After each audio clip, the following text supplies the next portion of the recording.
Oke ya, jadi Bapak Ibu sekalian, jadi sebelum kita membahas mana sih yang paling cocok, apakah saham atau kripto atau emas, kita perlu tahu masing-masing ya. Jadi saya akan ajak Bapak Ibu sekalian untuk penjelasan singkat dari masing-masing kategori ini. Ya, nah memang saham yang kita pilih pertama ini adalah instrumen yang saya yakin Bapak Ibu sekalian sudah banyak mengenal. Ya, intinya kalau kita tanya saham itu apa sih? Ya, secara sederhana, saham adalah bukti kepemilikan atas suatu perusahaan, ya itu secara sederhana. Jadi kalau kita memiliki saham, berarti kita itu sebagai pemilik perusahaan, hanya tinggal berapa banyak persentase kepemilikan kita, ya.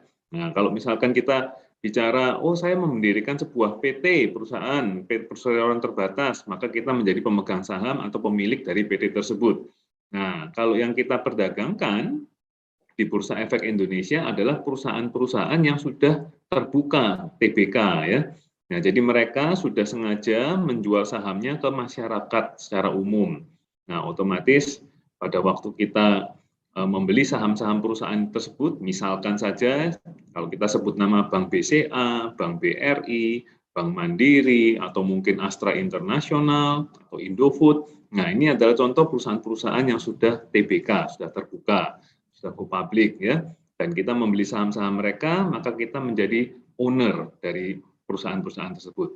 Ya, tapi kalau jumlahnya nggak banyak, ya secara persentase saja kita kecil ya. Tapi itu adalah salah satu cara untuk kita menikmati kinerja dari perusahaan yang kita lihat memang bagus dan udah besar gitu ya. Nah, apa yang perlu kita pahami kalau kita berbicara tentang investasi saham? Investasi saham itu selalu melihat prospek ke depan ya. Jadi perusahaan yang memiliki kinerja bagus 5 tahun terakhir, tapi kalau 5 tahun yang akan datangnya ini ternyata suram, maka market, pasar, itu akan menilai rendah untuk saham tersebut. Karena pasar selalu forward looking. Nah, ini yang perlu kita kenal ya. Jadi jangan sampai kita masih terbayangi oleh kinerja masa lalu. Pada waktu kita berinvestasi saham, selalu harus forward looking. Nah, ini yang penting.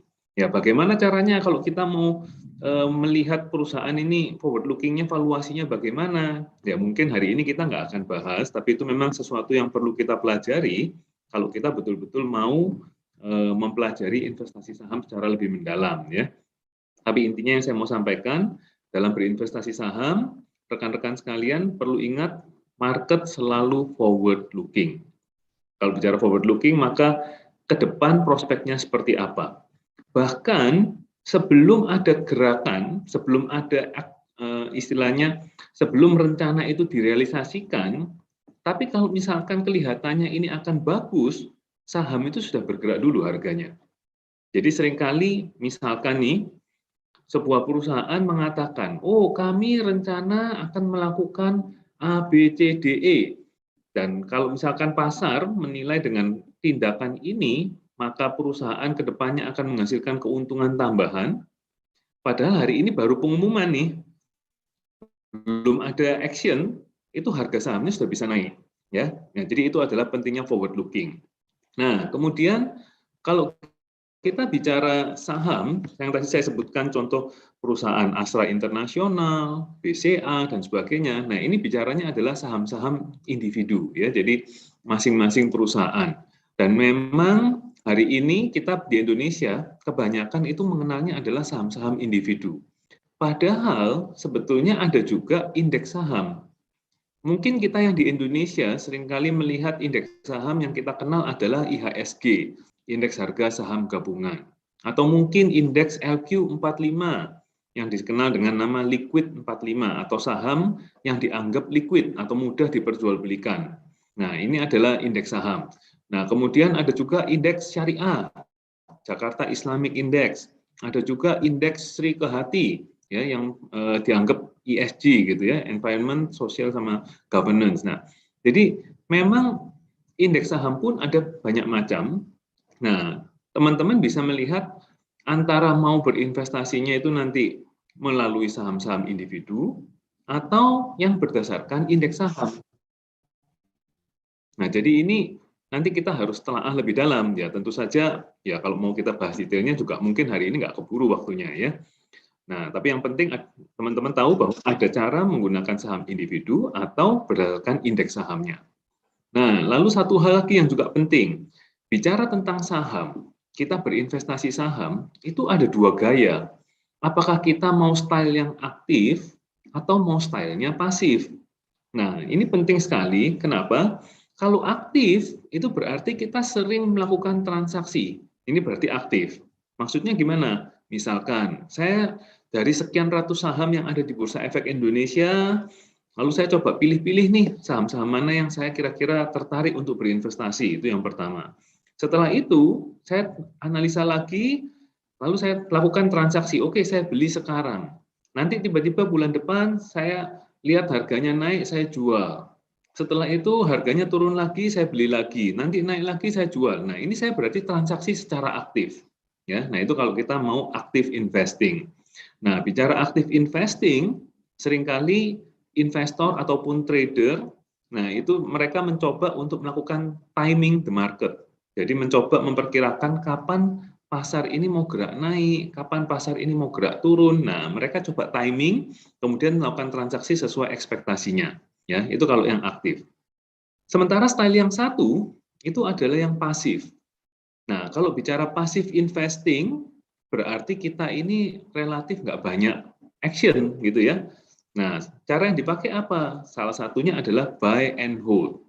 Buy and hold berarti kita beli saham, lalu udah kita simpen aja. Simpan seberapa lama? Nah, ini tergantung kembali ya. Kalau misalkan teman-teman baca bukunya Warren Buffett, ya, investor legendaris dunia saat ini, dia selalu mengatakan time frame yang dia favorit itu adalah pegang saham untuk jangka waktu berapa lama? Ada yang tahu kira-kira? Atau ada yang mungkin mau coba jawab di chat? Kira-kira kalau Warren Buffett itu, ya kalau pegang saham, favoritnya dia megang berapa tahun? Nah, betul sekali jawabannya ya. Dari Boni Santo, jawabannya forever. Jadi kalau dia sudah mau beli, dia nggak rencana jual. Ya, luar biasa sekali. Nah, itu kalau dari Warren Buffett. Nah, kalau kita bagaimana? Nah, apakah kita siap pegang saham 2 tahun, 3 tahun, 5 tahun? Nah, ini sesuatu yang perlu dijawab nih. Mengapa demikian? Karena mayoritas investor Indonesia itu nggak siap untuk pegang jangka waktu panjang. Nah, ini menarik sekali. Pada waktu saya diminta oleh Bursa Efek Indonesia menjadi salah satu instruktur di kelas Investor Club ya, itu peserta padahal yang jadi peserta yang boleh hadir itu adalah mereka-mereka yang sudah investor. Mereka harus punya kartu akses pada waktu itu.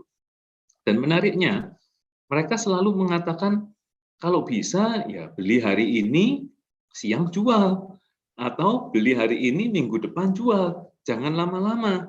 Kalau pegang saham selama 3 bulan lebih, wah itu sudah panjang sekali, Pak. Padahal kita paham nih, saham adalah instrumen investasi jangka panjang. Dan definisi jangka panjang, kalau kita bicara dari teori-teori keuangan, itu jangka waktunya pasti lebih dari 1 tahun. Karena jangka waktu kurang dari 1 tahun dianggap jangka pendek. Nah ini jadi ada miskonsepsi nih di antara para investor dan trader di Indonesia. Ya, jadi kalau kita pasif investing, buy and hold, berarti kita harus siap untuk pegangnya ini betul-betul waktunya bisa beberapa tahun yang akan datang.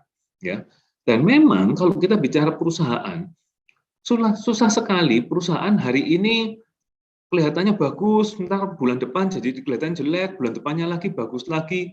Nah, itu susah sekali. Jadi pada dasarnya perusahaan juga perlu waktu untuk bertumbuh. Nah, salah satu cara adalah kita pegang jangka panjang ini memberikan kesempatan perusahaan untuk bertumbuh. Ya, jadi buy and hold itu adalah salah satu cara passive investing.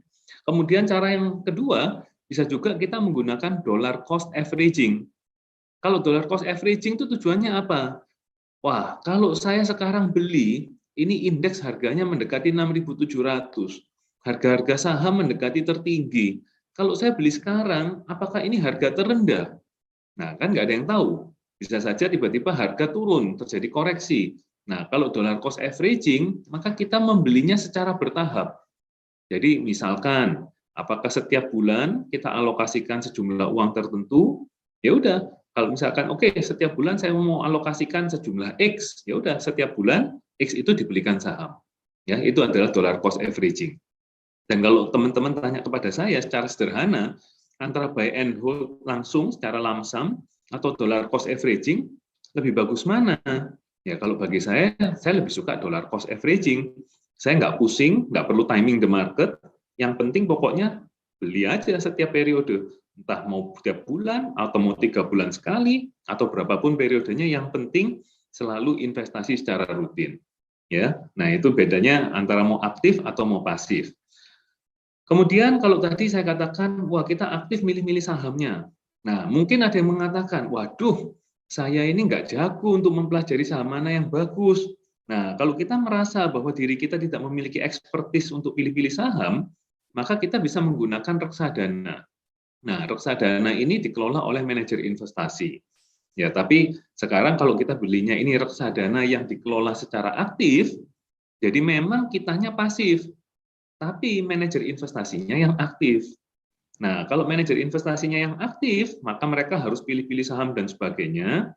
Nah, ini biasanya annual management fee atau biaya pengelolaan tahunan itu cukup tinggi. Kalau untuk saham bisa 2% gitu ya. Dan itu saham yang dipilih profit ataupun tidak, kita tetap harus bayar annual management fee ya.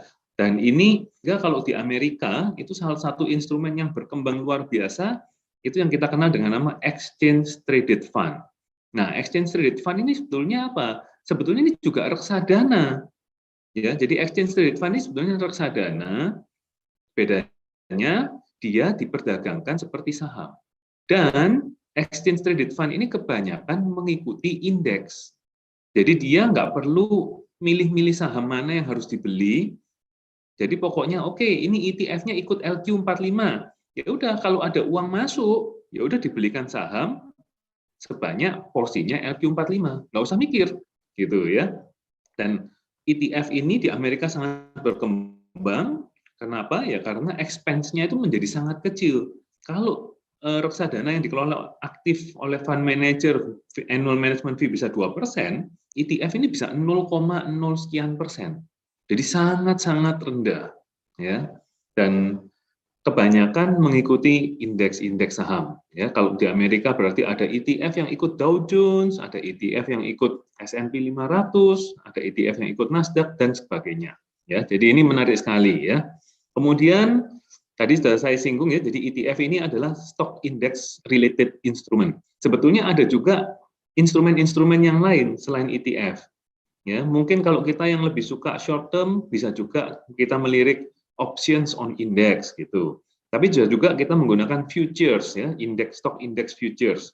Dan kalau untuk stock index futures itu di Indonesia tersedia. Ya, jadi stock index futures kita mau stock indeksnya S&P atau kita mau stock indeksnya Dow Jones. Nah, di Indonesia tersedia.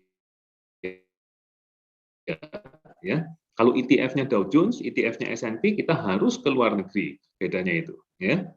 Nah, kalau bicara tentang saham, maka market cap ini menjadi ukuran. Ya. Jadi market cap itu singkatan dari market capitalization atau kapitalisasi pasar, dan itu menunjukkan berapa nilai perusahaan secara keseluruhan.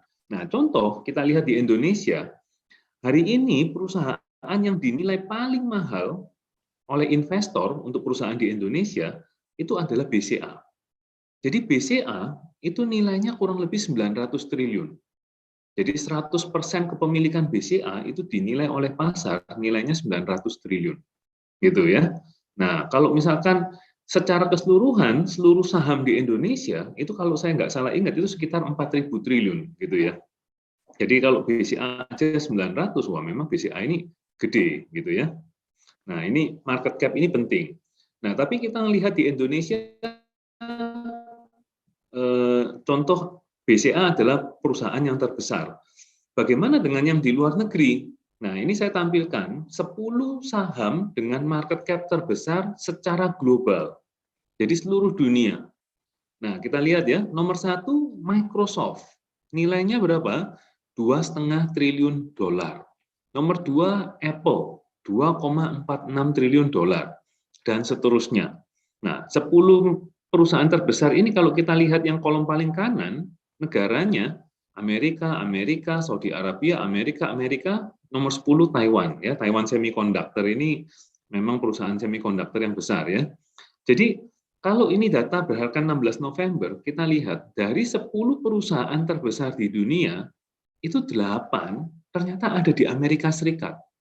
Nah, kira-kira kalau kita melihat data semacam ini, kira-kira apa yang terpikir oleh kita? 8 dari 10 perusahaan terbesar itu ada di Amerika.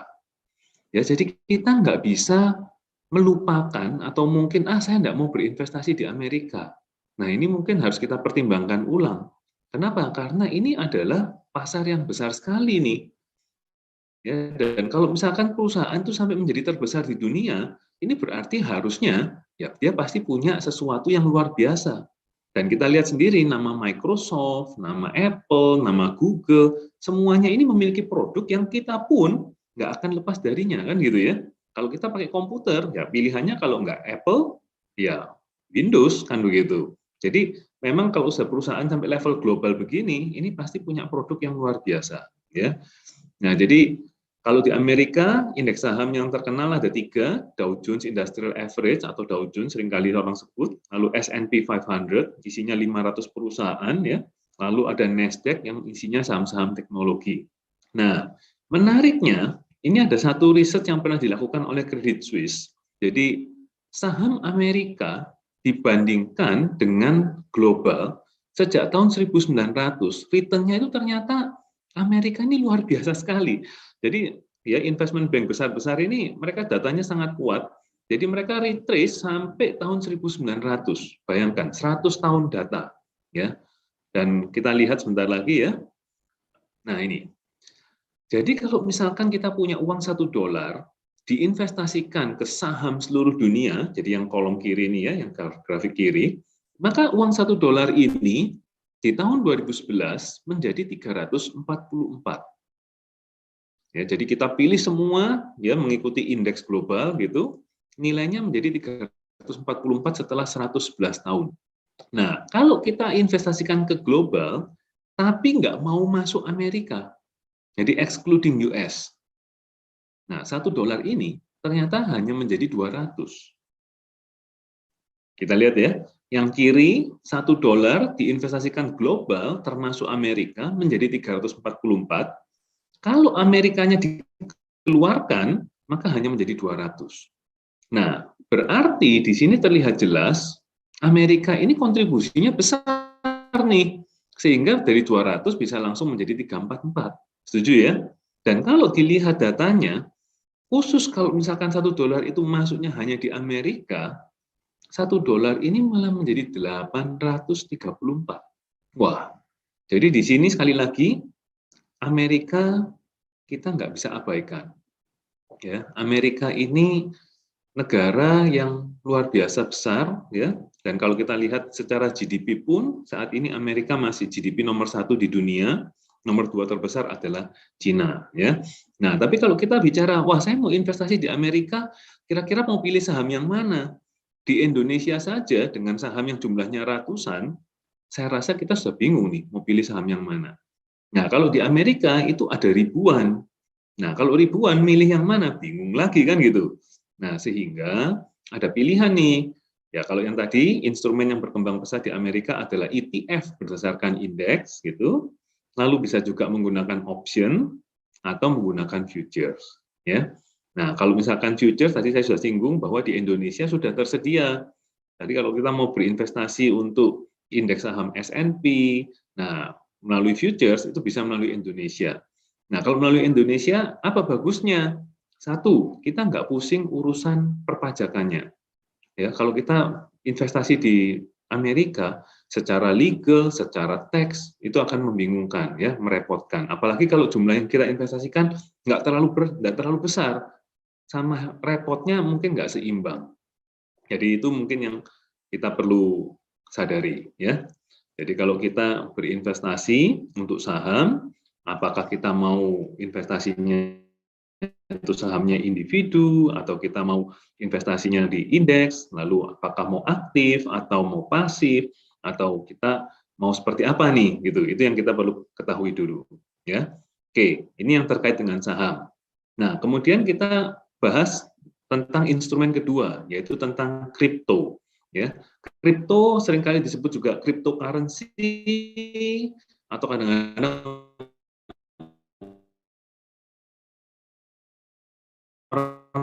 sebutnya ini digital currency. Cryptocurrencies masuk ke bursa di Amerika itu dianggap sebagai komoditi. Demikian pula di Indonesia. Mohon maaf, suara saya masih bisa terdengar jelas? Suara saya masih bisa terdengar jelas? Oke, masih Tommy, yes. Ya, thank you. Ya, jadi cryptocurrencies di Indonesia pun dianggap sebagai komoditis, ya. Jadi kita kenal cryptocurrencies, mungkin teman-teman seringkali mendengar nama Bitcoin, Ethereum. Nah, semua ini adalah kripto-kripto atau bahkan yang terakhir-terakhir mungkin ada Dogecoin, ya. Nah, itu semua adalah jenis-jenis kripto. Intinya kebanyakan dari mereka itu tidak ada aset yang menjadi dasarnya. Jadi tidak di backup dengan aset dan tidak ada juga support dari bank sentral. Kalau kita pegang mata uang rupiah, maka kita tahu bahwa ini ada Bank Indonesia nih. Kalau kita pegang US dollar itu ada the Fed, Federal Reserve. Nah, tapi kalau kita pegang Bitcoin ya nggak ada siapa-siapa yang backup, hanya betul-betul ya Bitcoin-nya saja gitu ya.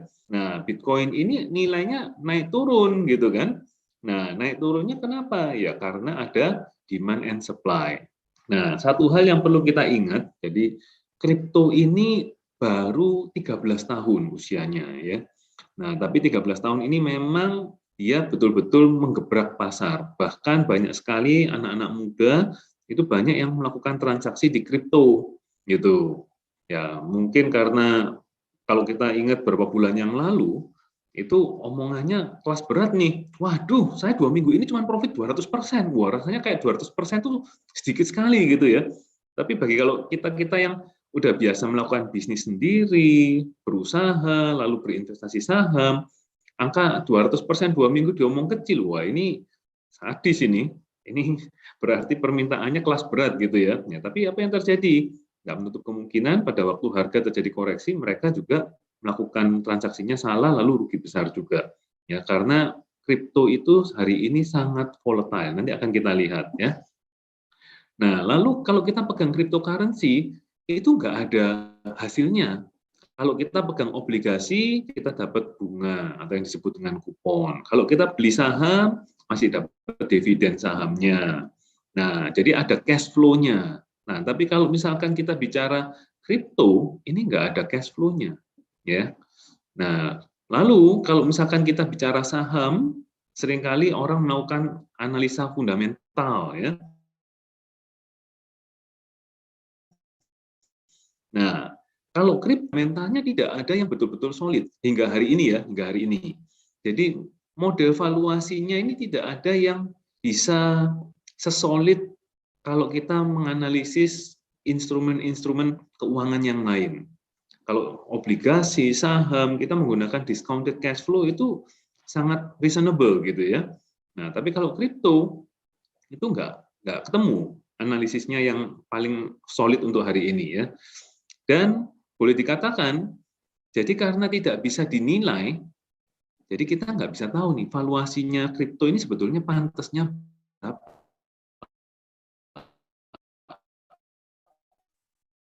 Nah, tapi ada harganya, iya, tapi tidak bisa divaluasi. Nah, kalau pricing ya betul-betul tergantung dari demand and supply.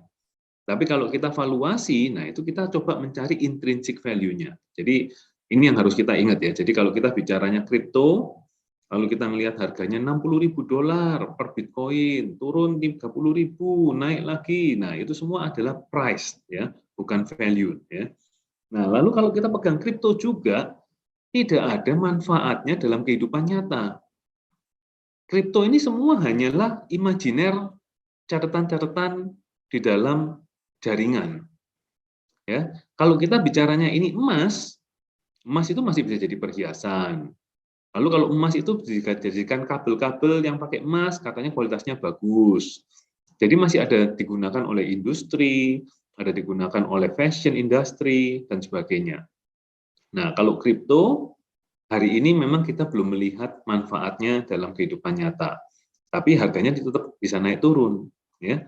Volatilitasnya sangat tinggi. Lalu apalagi yang perlu kita perhatikan? Keamanannya. Kita lihat, wah, crypto exchange terbesar tiba-tiba kena hack lalu bangkrut. Lalu aset-aset yang ada di sana nggak jelas semua. Nah, ini adalah hal-hal yang perlu kita waspadai ya. Kelihatannya sudah oke ya, tapi karena semuanya ini catatan komputer gitu, nggak menutup kemungkinan terjadi hal-hal yang tidak diinginkan. Nah, tapi kripto ini karena harganya bisa naik turun tidak bersamaan dengan aset-aset yang lain, maka dia menjadi bagus kalau kita masukkan dalam portfolio kita. Karena kalau kita melakukan diversifikasi, itu kita memerlukan aset yang pergerakan harganya itu tidak searah. Baru diversifikasi itu ada manfaatnya.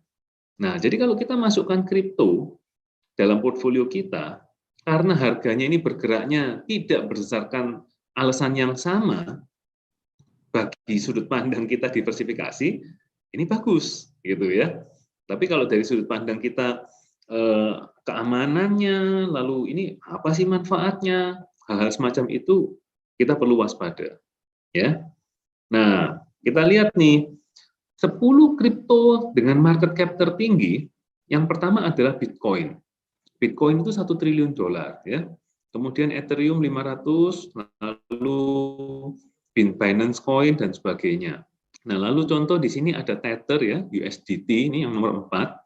Nah, ini yang sering kali disebut sebagai stable coin. Nah, dia mengatakan bahwa kriptonya mereka Tether itu di backup oleh dolar. Nah, ini yang rata-rata yang lain tanpa backup asetnya. Nah, kalau Tether ini dia mengatakan bahwa 73 miliar dolar ini ada backup-nya nih. Awalnya demikian. Nah, lalu waktu diperiksa-periksa, ternyata mereka ganti lagi ceritanya. Oh, enggak, 73 miliar ini bukan berupa dolar di dalam rekening bank, tapi ini ada berupa obligasi-obligasi. Nah, jadi sempat menjadi pertanyaan. Bahkan di Amerika pun, ya, hal-hal semacam ini takutnya benar nggak nih ada barang yang menjadi underlying asetnya. Bayangkan ya, Tether USDT 73 miliar, USD Coin yang nomor 9 34. Nah, kalau dua aja ini sudah 100 miliar dolar nih. 100 miliar dolar ini kalau misalkan ternyata nggak ada aset yang jadi underlying-nya, bagaimana? Ya, jadi ini nih contoh ya. Jadi hal-hal yang semacam ini yang kita harus waspada ya kalau kita bicara kripto. Ya, tapi kalau kita lihat tadi Apple, Microsoft itu 2,5 triliun, kalau Bitcoin itu masih 1 triliun ya. Jadi masih jauh di bawahnya. Nah, kalau kita lihat pergerakan harga Bitcoin ya, ini hanya dalam waktu 1 tahun terakhir ya. Dari harga mendekati 20.000 naik sampai 40 ribuan, turun ke 30 ribuan. Bayangkan kalau kita dari 20.000 naik ke 40.000, berarti ini hanya dalam waktu sekian bulan, kita profit 100% nih. Tapi kalau misalkan salah timing, belinya di 40.000, hanya dalam waktu beberapa minggu, ini juga langsung turun 25%. Nah, kalau misalkan dari 30.000 ini naik lagi, wah happy lagi nih, jadi 60.000 gitu kan. Tapi dari 60.000 turun lagi hingga 30.000. Jadi turun 50%, hanya dalam waktu berapa bulan saja. Nah, dari 30.000 naik lagi ke 60 ribuan. Nah, pertanyaan saya yang kita harus jawab masing-masing, apakah kita suka kalau memiliki investasi yang volatilitasnya demikian? Nah, ini adalah sesuatu yang perlu kita jawab ke pribadi kita masing-masing. Ya, ada mungkin teman-teman yang suka, tapi ada juga, wah saya ini maunya investasi, nggak kepingin harganya gejolak seperti ini. Kalau seperti ini mungkin ini jadinya spekulasi nih. Nah, dan sebagainya. Bahkan ini 59.000, tadi sore saya cek itu sekitar 58.000, ya. Dan menariknya, kalau untuk cryptocurrency ini bukanya 24 jam 7 hari seminggu. Jadi Sabtu Minggu juga bisa transaksi. Waduh, ini hati-hati nih. Kita nggak lepas dari harga setiap hari sampai Jumat, Sabtu, Minggu pun terus-terusan, takutnya kita nggak fokus sama bisnis kita ya. Jadi ini mungkin yang kita perlu sadari ya. Jadi kalau Bitcoin ini pergerakan harganya 1 tahun aja sudah demikian naik turunnya, ya tanyakan ke diri kita pribadi, apakah kita cocok kalau misalkan mau berinvestasi dalam instrumen semacam ini. Ya. Nah, kalau kita lihat, saya coba tampilkan beberapa perbandingan. Di antara 4 cryptocurrency, ternyata yang performanya paling tinggi 1 tahun terakhir itu ternyata Ethereum. 1 tahun naik 800%. Bayangkan, kalau Bitcoin hanya 300%. Ya, 1 tahun naik 800%. Wah, kalau kita pegang, happy-nya nggak karuan tuh. Ya, tapi kita bayangkan kembali ya, kalau misalkan kayak contoh di sini ya, naik hampir 800, tiba-tiba tinggal 300. Ini berarti turunnya lebih dari 50% nih. Nah, kalau misalkan kita pas beli di sini, lalu kena turunan begini, gimana nih? Jangan sampai sakit jantung duluan, bahaya nih. Ya, jadi ini yang kita perlu sadari tentang kripto. Volatilitas harganya luar biasa. Kalau kita merasa ini berbahaya, ya jangan dipaksakan. Ya. Kemudian kita instrumen ketiga adalah emas. Ya. Emas ini menariknya, dia seringkali dikenal sebagai safe haven instrument. Yes. Instrumen safe haven itu maksudnya apa? Di saat semua orang ini lagi kayak takut, nggak jelas, nah emas ini yang menjadi yang amannya apa nih? Nah, orang langsung larinya ke emas. Jadi kalau misalkan, wah ini saya takut nggak jelas semua nih, mau pegang obligasi takut turun, mau pegang saham takut turun, mau pegang ini itu bingung, ya udah larinya ke emas yang aman. Nah, itu safe haven ya, instrumen yang dianggap aman. Dan juga emas ini secara historis itu banyak dipakai sebagai inflation hedge. Inflation hedge maksudnya apa? Jadi orang rata-rata itu nggak kepingin uang yang dimiliki itu berkurang daya belinya, purchasing power-nya menghilang. Nah, kalau misalkan kita punya uang, lalu nggak diinvestasikan, tiba-tiba inflasinya tinggi, maka tanpa sadar kita menjadi lebih miskin nih di waktu-waktu yang akan datang. Karena tidak bisa membeli barang yang sama. Ya, kena inflasi. Nah, emas dianggap sebagai instrumen yang bisa melawan inflasi, jadi bisa mengimbangi. Jadi kalau misalkan inflasi tinggi, ya biasanya emas akan ikut naik, gitu ya. Nah, jadi emas ini dianggap sebagai safe haven, sama sebagai inflation hedge. Dan secara historis 4.000 tahun loh. Jadi masyarakat sejak 4.000 tahun yang lalu itu sudah seringkali menganggap emas sebagai instrumen untuk menyimpan nilai. Jadi betul-betul sudah dikenal sebagai instrumen investasi. Dan kalau kita lihat, zaman-zaman dahulu raja-raja pun juga sama. Selalu yang ditimbun adalah emas, gitu ya, permata, emas, pokoknya logam-logam mulia ini yang dianggap sebagai alat untuk menyimpan kekayaan. Dan tadi sudah saya singgung juga, emas ini ada kegunaan dalam kehidupan kita, entah bisa jadi bahan industri, bisa juga perhiasan, dan sebagainya. Dan ternyata set dengan nilai market cap tertinggi. Nah ini, jadi kalau tadi kita lihat Microsoft 2,5 triliun, Apple 2,4 gitu ya, Bitcoin 1 triliun. Tapi kalau kita lihat emas, ini hampir 12 triliun. Jadi emas ini adalah aset yang nilainya paling tinggi di antara aset-aset lain di seluruh dunia. Bayangkan ya, kalau ini yang paling tinggi berarti likuiditasnya, wah terjamin pasti liquid karena banyak yang pasti mau bertransaksi. Ya, jadi emas ini likuiditasnya sangat tinggi dan hari ini pun saya yakin teman-teman kalau yang sudah biasa bertransaksi emas pasti mudah sekali ya mau beli emas, mau jual emas gitu ya. Nah, kalau bicara emas, kita mau transaksinya jenis yang mana nih? Mungkin kebanyakan dari kita sudah mengenal physical gold, jadi emas fisik, lantakan, logam mulia batangan gitu ya. Entah itu beli antam atau beli yang hasil dari pabrikan lain-lain, tapi bedanya apa? Kalau untuk emas logam mulianya antam, ini yang memenuhi standar LBMA, London Bullion Market Association. Jadi yang dianggap paling tinggi standarnya itu adalah hasil produksinya antam untuk di Indonesia ya. Nah, ini kalau kita beli emas fisik. Nah, tapi ada juga sebetulnya digital gold. Nah, digital gold ini emas digital gitu ya. Kita nggak pegang fisiknya dulu nih, tapi kita hanya pegang papernya atau catatan-catatan elektroniknya gitu. Ada juga derivatif gold. Nah, derivatif gold ini sangat menarik sekali sebetulnya. Ya, tapi ya kembali lagi dalam hari ini kita nggak mungkin bisa bahas detailnya ya. untuk mengenai detail-detail apa bedanya emas fisik, digital, sama derivatif gitu ya. Termasuk juga caranya kalau saya mau berinvestasi emas ini, kalau misalkan emas fisik nih, kira-kira caranya bagaimana ya supaya saya dapat harganya paling murah nih. Nah, hal semacam ini mungkin kita nggak sempat bahas dalam kesempatan kita kali ini. Tapi itu sebetulnya ada banyak cara atau tips-tips bagaimana kita mendapatkan harga yang terbaik. Ya. Lalu di sini kita bandingkan antara emas terhadap saham Amerika. Jadi ini grafiknya membandingkan emas dengan Dow Jones ya. Ternyata 20 tahun terakhir emas ini hasilnya lebih tinggi ya. 20 tahun terakhir ini emas menghasilkan return 500% lebih, sementara Dow Jones hanya 200% lebih. Ya, jadi emas ini memang juga suatu instrumen yang menarik untuk kita miliki dalam portfolio kita. Ya.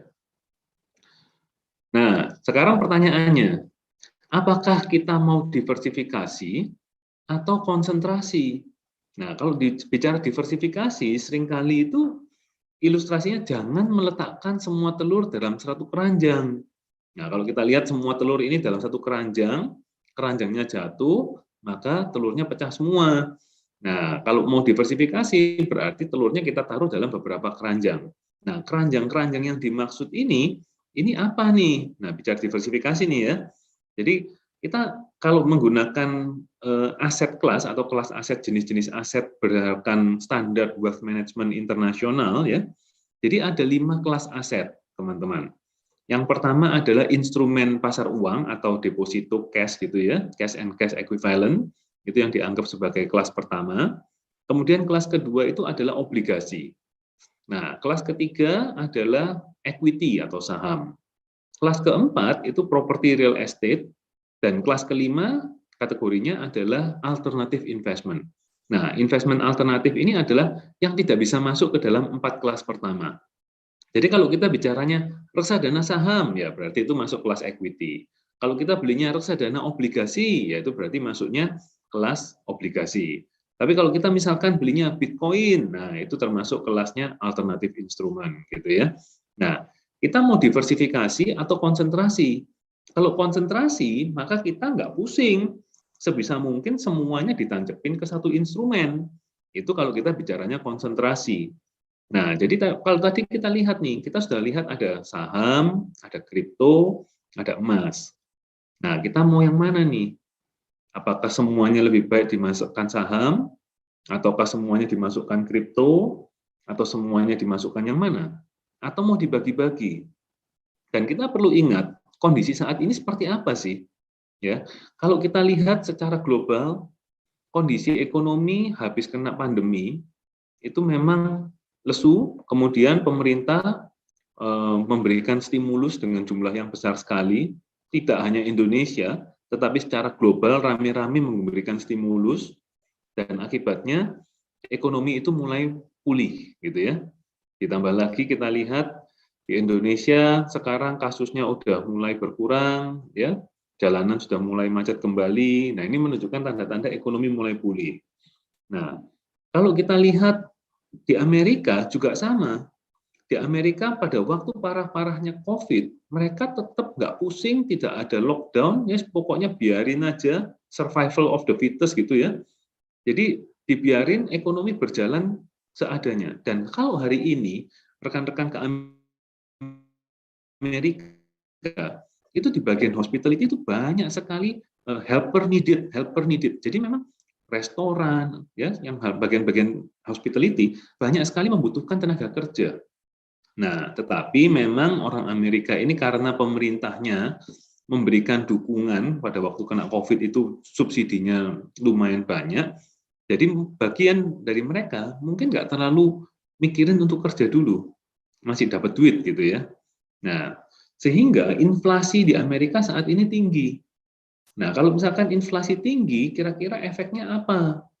Nah, kalau inflasi tinggi, maka yang ditakutkan suku bunga harus naik. Meskipun hari ini The Fed, Bank Sentral Amerika, mengatakan oh suku bunga masih belum akan naik dulu. Gitu, karena The Fed masih takut kalau suku bunga naiknya terlalu awal, terlalu dini, ditakutkan tiba-tiba ekonominya lemes lagi nih. Nah, jadi masih ada perdebatan di antara mereka.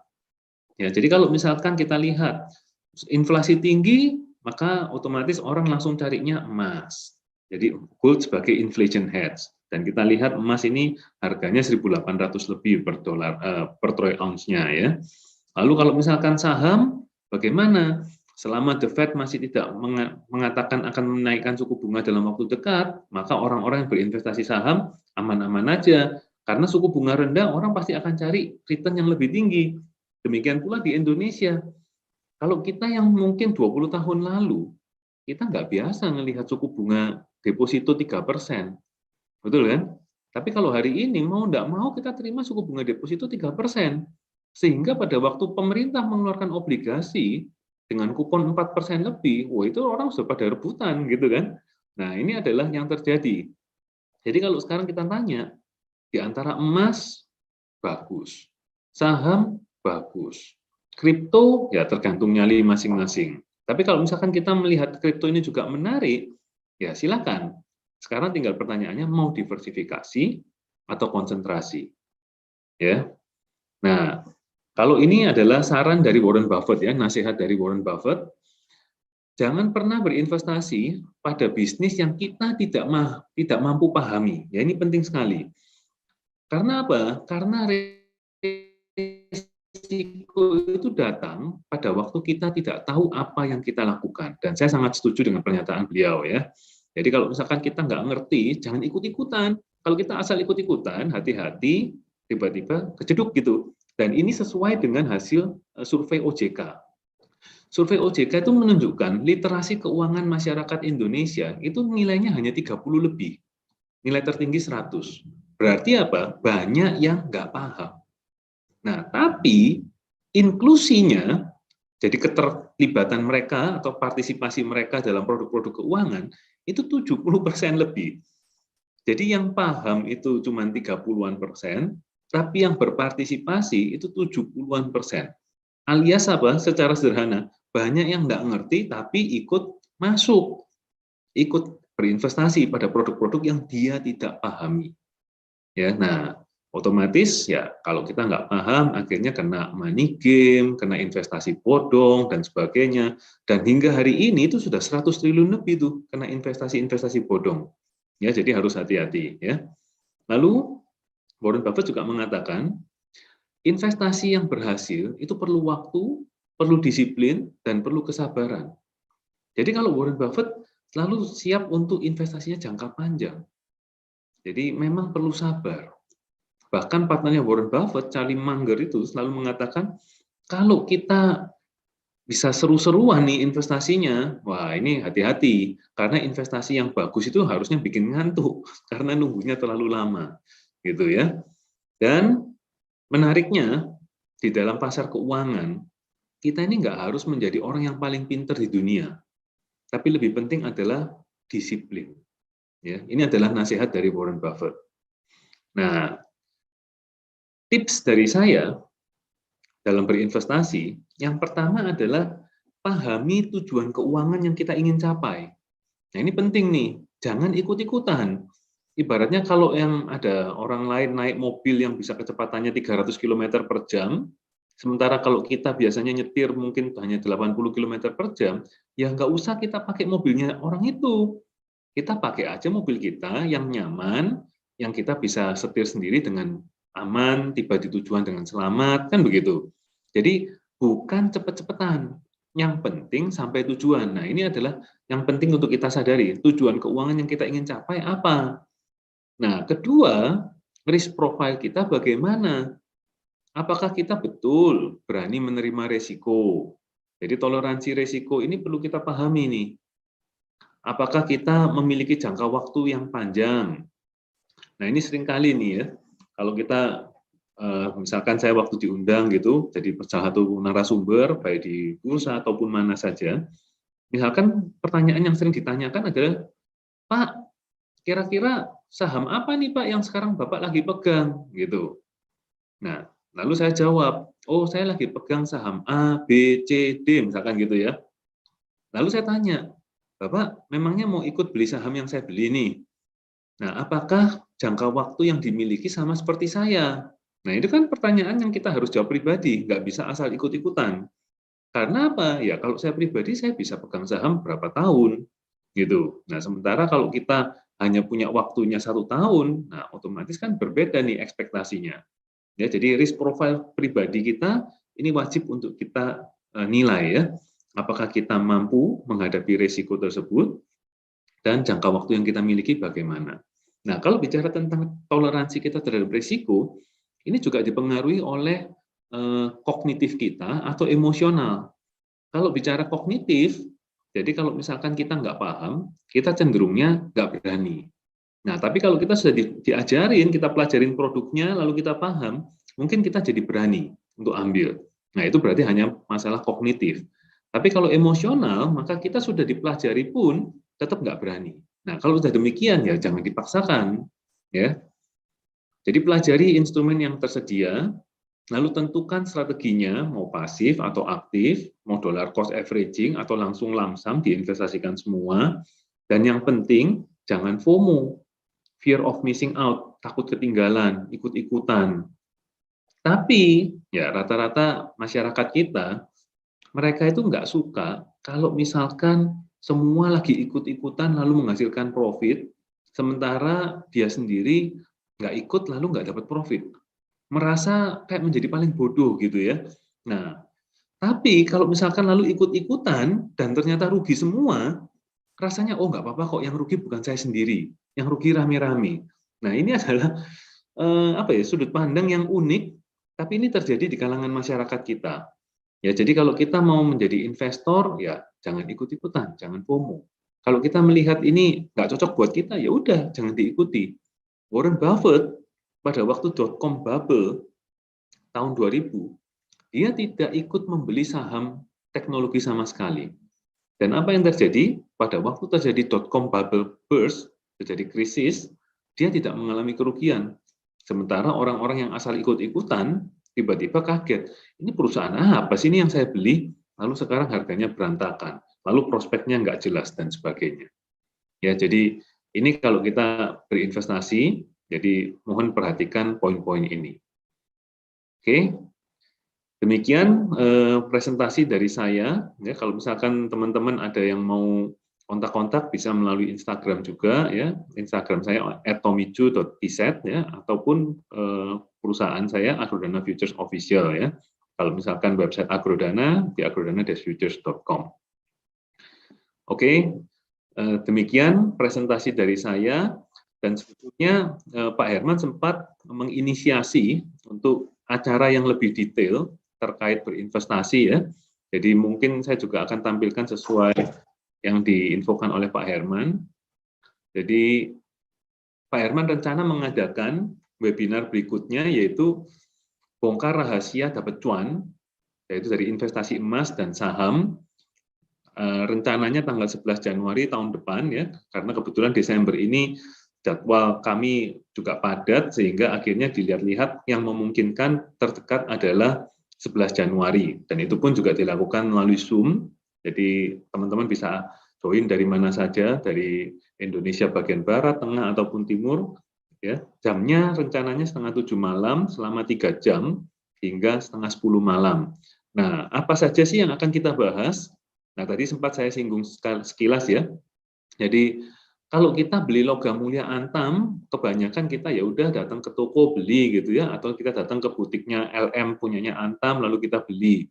Nah, tapi teman-teman tahu nggak harga yang kita beli di LM butik dan sebagainya dibandingkan harga internasional itu sebetulnya beda jauh nggak sih? Saya jawab, memang beda jauh. Bisa beda 10% dari harga seharusnya. Nah, apa yang terjadi? Kalau kita beli aja lebih mahal 10%, berarti kalau kita mau profit, berarti harga naik 10%, kita baru break even, kan begitu? Nah, berarti kalau mau profit, wah lebih jauh lagi. Nah, ini ada beberapa trik bagaimana kita bisa membeli logam mulia, jadi betul-betul dapat fisiknya, dengan harga mendekati atau bahkan lebih murah dari harga pasar internasional yang berlaku. Ya, itu salah satu. Kemudian, kalau kita mau yang lebih canggih, nah ini saya akan tunjukkan cara bagaimana membeli emas, ya, lalu kita pakai utang, lalu bunganya sangat murah, dan utangnya nggak perlu dibayar lunas, tapi profitnya semua itu kita tetap terima.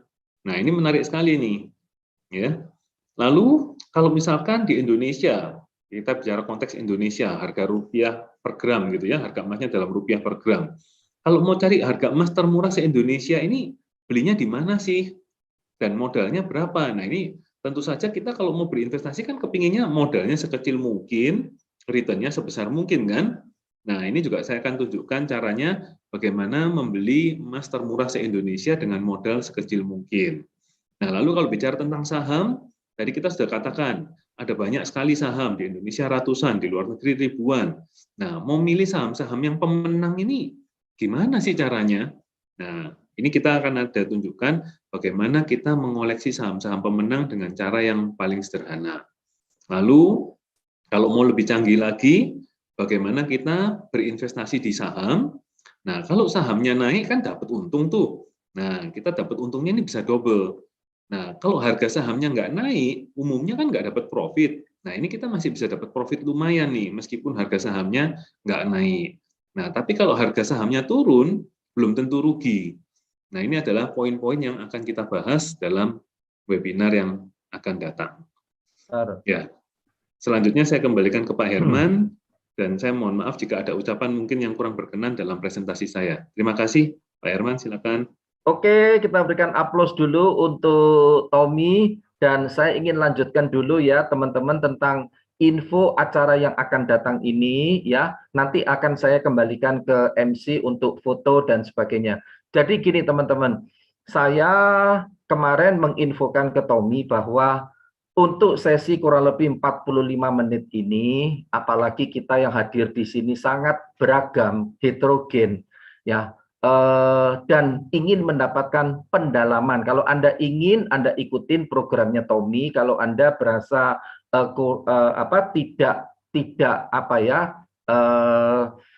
belum memikirkan tentang investasi instrumen-instrumen ini, ya nggak usah Anda ikuti, tetapi Anda bisa berikan kepada keluarga,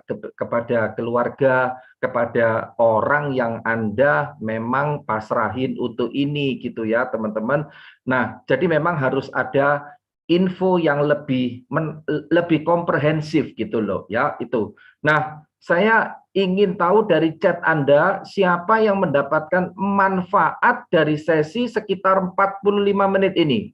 Ya, di luar chat nanti ada yang tanya-tanya, nanti Vero tolong bantu rangkumin ya untuk yang pertanyaannya ya, baik teman-teman yang ada di Zoom maupun yang ada di YouTube. Siapa yang mendapatkan benefit gitu ya, benefit selama kurang lebih 45 menit. Ini kan sharing-sharing ringan ya teman-teman, tetapi banyak makna, banyak peringatan, banyak hal-hal yang perlu menjadi bahan refleksi buat kita. Oke ya, Anda dapetin ya manfaat selama kurang lebih 45 menit ini. Dan siapa yang ingin untuk mendapatkan manfaat lebih lanjut tentang materi ini, biar Tommy tahu dan biar Tommy juga bisa menghitung ya, siapa yang ingin mendalami materi tentang saham, tentang kripto, tentang emas.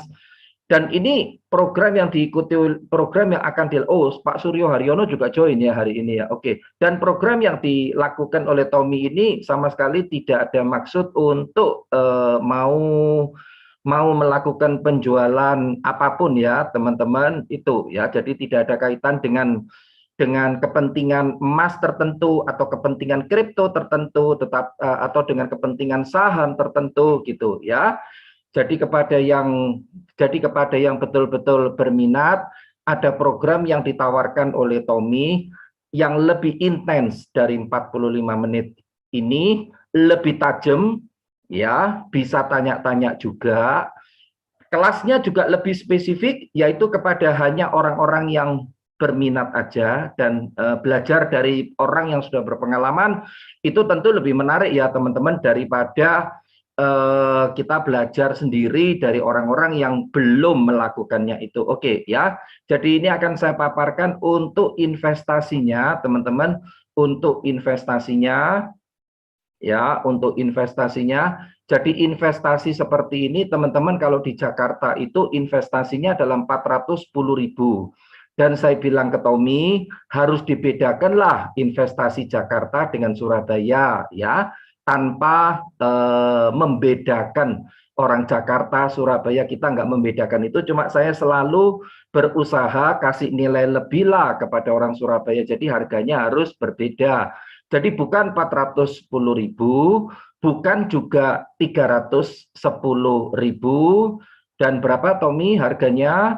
Harganya itu teman-teman ya, khusus untuk peserta hari ini yang non anggota IKA ya atau yang non alumni St. Louis itu nilainya adalah 222.000 ya, 222. Mungkin angkanya ini dipilih oleh Tommy untuk mengingatkan tahun 2022 ya, setelah long holiday berlibur pada tahun depan ya itu. Jadi ngingetin angkanya adalah 222. Oke Pak Suryo, thank you so much. Dah, karena kami tahu bahwa masih 2 bulan lagi, maka saya bilang ke Tommy, Tom, selain harganya bukan si pekjing, bukan sapekjing, turun lagi ke 222, bolehlah ditambahin lagi untuk paket buy one get one free. Aduh, jatuhnya berapa ini Pak Herman? Sudahlah ya, untuk peserta hari ini karena toh masih 2 bulan lagi, maka maka Tommy setuju memberikan penawaran buat Anda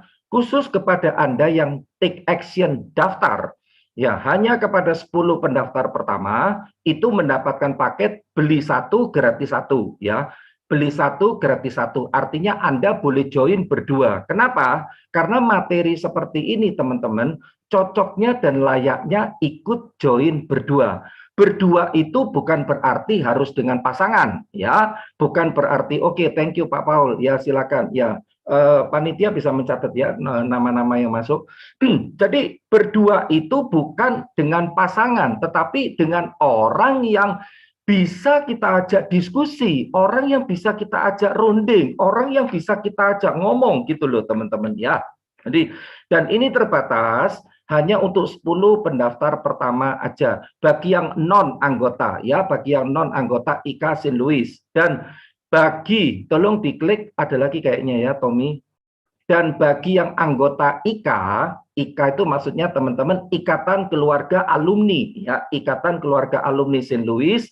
Saya bilang ke Tommy harganya direduce lagi ya, potong lagi habis-habisan 110.000, boleh datang berdua. Sialan banget ini harganya, berarti dihitung cuma gomban. Enggak lah ya. Ya saya bilang ke Tommy jangan 110.000 dibagi 2 jadi 55.000, enggak gitulah ya. Tetapi ya kembali lagi teman-teman, kita kepengen kasih yang lebih kepada peserta hari ini, karena peserta hari ini kan terdiri dari 2 kategori, 1 non anggota, 1 yang anggota. Jadi untuk anggota IKA itu nilainya 110.000, boleh datang berdua, berarti per orang cuma bayar gomban 50.000 ya, untuk belajar 3,5 jam lebih. Wow, itu dahsyat banget teman-teman. Karena kalau kita sudah ngerti caranya menganalisa, ngerti caranya untuk melihat strong and weaknesses-nya, 50.000 itu pasti kembali modal lah ya. Makan aja sekarang sekali makan sudah no patching, apalagi untuk ilmu gomban. Ya sialan lah, harga gomban ngelecehin Tomisu, enggak lah ya, itu berbagi. Nah, silakan Anda foto slide ini, kirim ke WA seperti yang tertera di layar. Ya pastikan Anda daftar. Enggak usah buru-buru transfer dulu ya, masukin nama dan nomor handphone aja ya. Tolong masukin nama dan nomor handphone, dan benar-benar hanya untuk 10 pendaftar pertama aja. Jadi silakan slide ini difoto teman-teman ya, dan bagi anggota IKA dimohon untuk menyertakan angkatan tahunnya ya Tommy ya, angkatan tahunnya supaya tahu ya angkatan mana, supaya nanti juga bisa membedakan harga ya, supaya panitia juga bisa membedakan harga dengan lebih gampang. Jadi sertakan nama dan angkatan tahun berapa supaya Tommy tahu, oh ini anggota IKA tahun sekian dan ini non anggota ya. Teman-teman clear. Ada lagi Tommy slide ini, ada lagi? Nggak ada ya? Oke, nggak ada teman-teman. Nah, saya kembalikan dulu ke MC untuk foto bersama dan sebagainya dan sebagainya. Jangan tinggalkan Zoom ini. Setelah ini akan kembali lagi, kita akan bertanya jawab, ya. Kita akan bertanya jawab, dan nanti saya juga akan konklusikan. Yuk, kembali ke Veronica. Kita berikan aplaus buat Veronica. Silakan untuk memandu acara berikutnya. Oke, terima kasih Pak Herman dan Pak Tommy. Terima kasih sekali atas sesinya yang luar biasa. Saya sendiri juga ikut belajar nih Pak.